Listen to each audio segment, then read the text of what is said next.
ఫిబ్రవరి 2026 3 దేశాలు ఒకే దేశంపై 3 పూర్తిగా భిన్నమైన రియాక్షన్స్.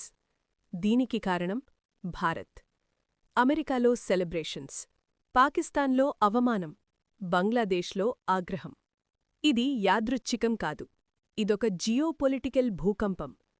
వాషింగ్టన్ డీసీలో అమెరికా అధ్యక్షుడు డొనాల్డ్ ట్రంప్ భారత ప్రధాని నరేంద్ర మోదీతో ఒక భారీ ట్రేడ్ డీల్పై సంతకం చేస్తున్నాడు. టారిఫ్లు తగ్గాయి.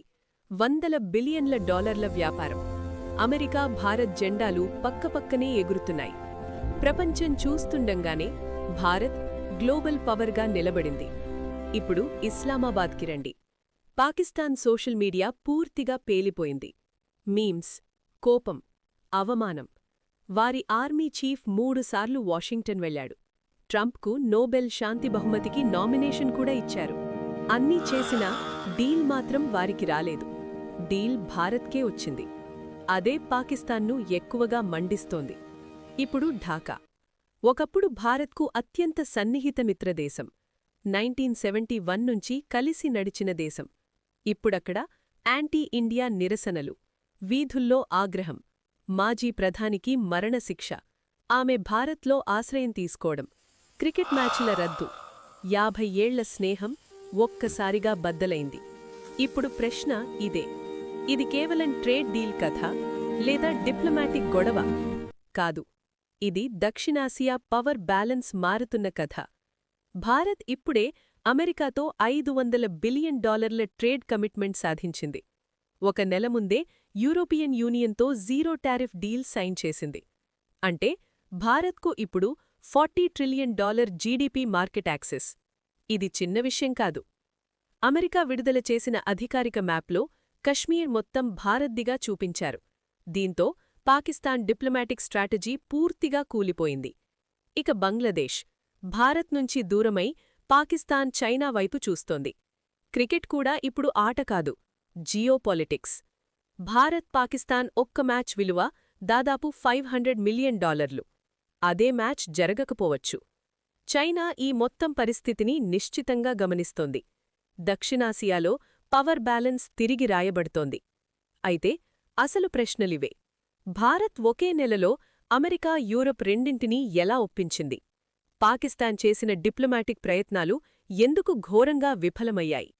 బంగ్లాదేశ్ మిత్రుడి నుంచి శత్రువుగా ఎందుకు మారింది? ముఖ్యంగా ఈ మార్పులు 2 బిలియన్ల ప్రజల భవిష్యత్తుపై ఏ ప్రభావం చూపబోతున్నాయి?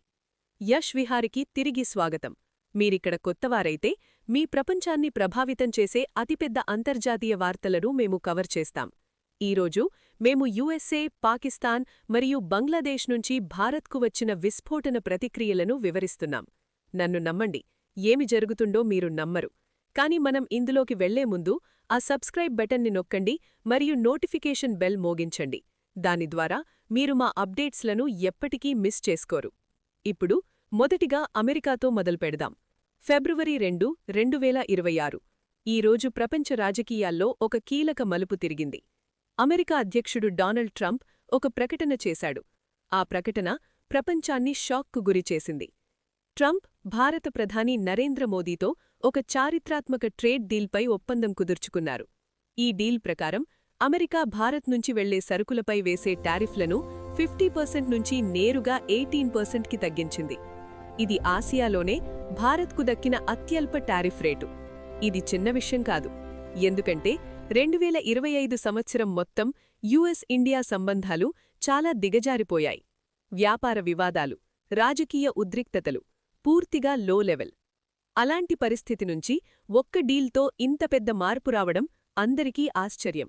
ఇప్పుడు అసలు ప్రశ్న ఏంటంటే, ఈ డీల్ కోసం భారత్ ఏమి ఒప్పుకుంది? మొదటిగా, భారత్ రష్యా నుంచి కొనుగోలు చేస్తున్న చమురును పూర్తిగా ఆపాలి లేదా భారీగా తగ్గించాలి. ఇది అమెరికా అడిగిన అత్యంత కీలకమైన షరతు. రెండవది, భారత్ అమెరికా నుంచి $500 బిలియన్ పైగా ఉత్పత్తులు కొనుగోలు చేయడానికి ఒప్పుకుంది. అందులో ఎనర్జీ, టెక్నాలజీ, వ్యవసాయ ఉత్పత్తులు ఉన్నాయి. మూడవది, భారత్ అనేక అమెరికన్ ఉత్పత్తులపై టారిఫ్లను జీరోకి తగ్గించడానికి అంగీకరించింది. దీంతో అమెరికన్ కంపెనీలకు, అమెరికన్ రైతులకు భారత మార్కెట్ పూర్తిగా తెరుచుకుంది. అయితే ఇది భారత్కు ఎందుకు ముఖ్యమైనది? ఎందుకంటే ఈ డీల్తో భారత్కు ప్రపంచంలోనే అతిపెద్ద మార్కెట్ అయిన అమెరికా మార్కెట్కు సులభమైన యాక్సెస్ లభించింది. దీనివల్ల భారత ఎగుమతులకు భారీ ఊపు వస్తుంది.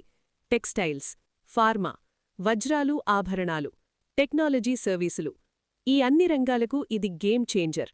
ముఖ్యంగా గుర్తుంచుకోవాల్సిన విషయమేంటంటే ఈ యుఎస్-ఇండియా డీల్ EU-ఇండియా ట్రేడ్ ఒప్పందం తర్వాతే వచ్చింది. అంటే యూరప్తో భారత్ ముందే డీల్ సైన్ చేయడం వల్ల అమెరికాపై కూడా ఒత్తిడి పెరిగింది. అమెరికా భారత్ను కోల్పోవడం ఇష్టపడలేదు. అందుకే ట్రంప్ ఈ డీల్కు గ్రీన్ సిగ్నల్ ఇచ్చాడు. కాని ఇక్కడే కథ ట్విస్ట్. ఈ డీల్పై భారత్లో అందరూ సంతోషంగా లేరు. ప్రతిపక్ష నేత రాహుల్ గాంధీ సూటిగా ఆరోపణ చేశారు. మోదీ ఈ డీల్లో భారత ప్రయోజనాలను తాకట్టుపెట్టారు అని. కొంతమంది ప్రశ్నిస్తున్నారు. భారత వ్యవసాయ రంగాన్ని ఇంతగా తెరవడం సరియేనా? అమెరికన్ రైతుల వల్ల మన రైతులకు నష్టం జరుగుతుందా? నిజంగా భారత్ రష్యా చమురును పూర్తిగా ఆపగలదా? ఇంకో పెద్ద సమస్య ఏంటంటే ఈ డీల్కి సంబంధించిన పూర్తి వివరాలు ఇంకా బయటకు రాలేదు. అస్పష్టత ఉంది, కన్ఫ్యూజన్ ఉంది. దీంతో ప్రజల్లో చర్చలు, అనుమానాలు ఇంకా పెరుగుతున్నాయి. అయితే ఒక విషయం మాత్రం క్లియర్. ఈ యుఎస్-ఇండియా ట్రేడ్ డీల్ దక్షిణాసియా రాజకీయాలను మార్చేసే శక్తి కలిగింది. ఇది కేవలం ఆర్థిక ఒప్పందం కాదు, ఇది జియోపొలిటికల్ స్టేట్మెంట్. ఇప్పుడు తదుపరి సెగ్మెంట్లో ఈ డీల్ చూసి పాకిస్తాన్ ఎందుకు కుప్పకూలిపోయిందో, వారి డిప్లొమాటిక్ ప్రయత్నాలు ఎలా విఫలమయ్యాయో వివరంగా చూద్దాం. యుఎస్-ఇండియా ట్రేడ్ డీల్ మోదీకి ఒక విక్టరీ ల్యాప్ అయితే ఇస్లామాబాద్కు మాత్రం అదొక పూర్తి నైట్మేర్. ఎందుకంటే ఇప్పుడే అసలు షాక్ మొదలవుతుంది. ముందుగా అవమానం. అమెరికా భారత్కు ఇచ్చిన టారిఫ్ రేటు 18%. అదే అమెరికా పాకిస్తాన్కు ఇచ్చిందెంత తెలుసా? 19 నుంచి 20%. తేడా చిన్నదిగా కనిపించొచ్చు, కానీ డిప్లొమసీలో ఇదొక పెద్ద సిగ్నల్. ఇప్పుడు ఇక్కడే పాకిస్తాన్ను ఇంకా మండించిన విషయమేంటంటే పాకిస్తాన్ ఆర్మీ చీఫ్ అసీం మునీర్ ట్రంప్ని కలవడానికి 3 సార్లు వాషింగ్టన్ వెళ్లారు. ఒక్కసారి కాదు, 2 సార్లు కాదు, 3 సార్లు. అంతేకాదు, పాకిస్తాన్ ప్రభుత్వం ట్రంప్కు నోబెల్ శాంతి బహుమతికి నామినేషన్ కూడా చేసింది. అంటే స్పష్టంగా చెప్పాలంటే పూర్తిగా పొగడ్తలు, పూర్తిగా ఒప్పించే ప్రయత్నం. అన్నీ చేసినా డీల్ మాత్రం భారత్కే వచ్చింది. ఇదే పాకిస్తాన్ను లోపల నుంచి కాల్చేసింది. ఇప్పుడు పాకిస్తాన్ సోషల్ మీడియా పరిస్థితి చూడండి. అక్కడి ఇంటర్నెట్ పూర్తిగా పేలిపోయింది. కోపం, వ్యంగ్యం, అవమాన భావన. వైరలైన మీమ్స్లో పాకిస్తాన్ను వాడేసి వదిలేసిన భాగస్వామిగా చూపించారు. కొన్ని ఏఐ జనరేటెడ్ చిత్రాల్లో పాకిస్తాన్ నేతలను చాలా నిరాశగా, దయనీయంగా చూపించారు. ఒకే ఒక్క ప్రశ్న వైరలైంది. భారత్ అడగకుండా గెలిచింది. మేము అడిగి అడిగి ఎందుకోడిపోయాం? కాని ఇది ఇంకా ముగిసిపోలేదు. నిజమైన దెబ్బ ఇంకొకటుంది. అది ఒక మ్యాప్. అవును, ఒక మ్యాప్. అమెరికా ట్రేడ్ రిప్రజెంటేటివ్ కార్యాలయం ఒక అధికారిక మ్యాప్ విడుదల చేసింది. ఆ మ్యాప్లో మొత్తం కశ్మీర్ను, పాక్ ఆక్యుపైడ్ కశ్మీర్ సహా భారత్లో భాగంగా చూపించారు. ఇది మాత్రమే కాదు, చైనా క్లెయిమ్ చేస్తున్న అక్సాయ్ చిన్ ప్రాంతాన్ని కూడా భారత్ భూభాగంగా చూపించారు. ఇది చాలా పెద్ద విషయం. ఎందుకంటే ఇంతవరకు అమెరికా ఈ విషయంలో చాలా జాగ్రత్తగా ఉండేది, న్యూట్రల్గా ఉండేది. కానీ ఈ మ్యాప్ ఆ పాత స్టాండ్ను పూర్తిగా మార్చేసింది. ఇది పాకిస్తాన్కు డిప్లొమాటిక్ షాక్ మాత్రమే కాదు, ఇదొక స్పష్టమైన మెసేజ్. పాకిస్తాన్ నెలల తరబడి ట్రంప్ని ఆకట్టుకోవడానికి ప్రయత్నించింది. ఫలితం 0. భారత్ మాత్రం చర్చల్లో గట్టిగా నిలబడింది. ఫలితం విజయం. ఈ మొత్తం కథ ఏం చెబుతోంది? 1. అంతర్జాతీయ రాజకీయాల్లో భారత్ బరువు పాకిస్తాన్తో పోలిస్తే ఎంతో ఎక్కువ. 2. పాకిస్తాన్ చేసిన డిప్లొమాటిక్ ప్రయత్నాలు ఘోరమైన అంచనా తప్పిదం. 3. పవర్ లేని చోట పొగడ్తలు పనిచేయవు. ఇప్పుడు వస్తోంది ఈ మొత్తం కథలో అత్యంత షాకింగ్ మలుపు. బంగ్లాదేశ్. ఒకప్పుడు దక్షిణాసియాలో భారత్కు అతి సన్నిహిత మిత్రదేశం. ఈరోజు అదే దేశం భారత్కు అతిపెద్ద ప్రాంతీయ తలనొప్పిగా మారింది. అసలేమైంది? నేపథ్యం వెనక్కి వెళ్లి ఆగస్టు 2024కి వెళదాం. బంగ్లాదేశ్లో భారీ ప్రజా ఉద్యమాలు చెలరేగాయి. ఆ ఉద్యమాల్లో దాదాపు 1400 మంది ప్రాణాలు కోల్పోయారు. ఈ అల్లర్ల మధ్యలో భారత్కు అనుకూలంగా ఉన్న ప్రధానమంత్రి షేక్ హసీనా పదవీచ్యుతులయ్యారు. ఆమె ప్రాణభద్రత కోసం భారత్కు పారిపోయారు. ఇప్పటికీ ఆమె భారత్లోనే ఉన్నారు.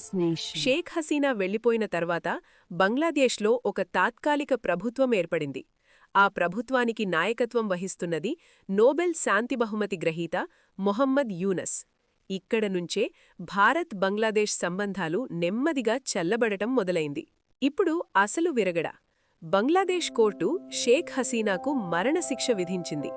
ఆమె బంగ్లాదేశ్లో లేకపోయినా ఇన్ యాబ్సెన్షియాగా ఈ తీర్పు ఇచ్చారు. తర్వాతేమైంది?